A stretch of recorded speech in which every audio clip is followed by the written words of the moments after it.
Yan o, buhay seasonal farm worker dito sa South Korea. Naglalagay na tayo ng mga vinyl dito sa ating garden. Yan. So, ilalagyan ko ng lupa yung gilid. Kasi sabi ni Sadyang Nim ay ano daw ng hangin or param dito sa kanila. Yun lang naintindihan ko, sabi nila param. Kaya yun, lalagyan natin ng lupa yung mga gilid niyan. Yun, mga lalagyan ko pa yun. Kasi yun nga, baka ano daw ng hangin. Ilipad. So, pero meron ng mga ano yan eh, meron ng mga parang pako na plastic. So, wala tayong magagawa. Ayun ang sundin natin, yun ang utos ni boss.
So ako yung na-assign dito, nilagay ni boss.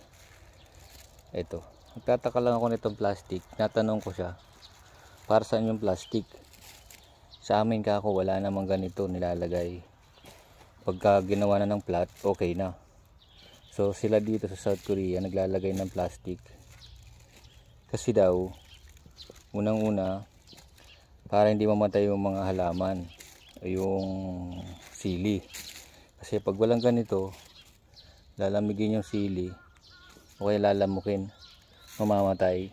So kailangan may takip or may kulambo. Yan oh. So alam ko na, ngayon maglalagay na rin ako ng kulambo pagka nagtanim ako sa Bicol ng mga sili at saka mga gulay-gulay. Bye bye. Alright, tanim tayo ng mais.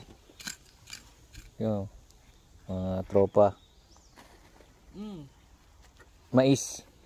Camera Insta360 X4. Iso. Chua.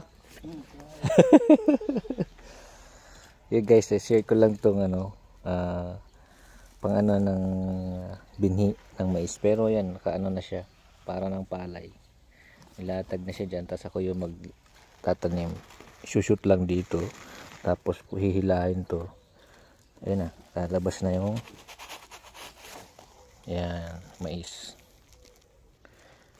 So ayan, itutusok lang natin. Yan. Tapos isushoot natin yung mais. Yan. Tapos hihilahin natin itong parang trigger. Bubuka yung iba ilalim. Ayan, ihipan mo, bubuka. Ayan na siya. Ano, nakapasok. Yun o. Yun. So lahat yan. Yan, tanim dito ng mais. Ang layo ng agwat, tag isang puno lang. Yan.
Ayan guys, tapos na magtanim.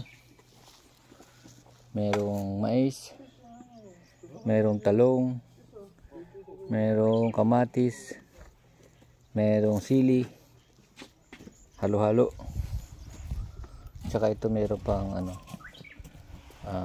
cucumber. Kaso si sadyang nim daw magtanim yan. Yan, sana lumaki ka ng mabilis. Pagbalik ko, harvestin ka na.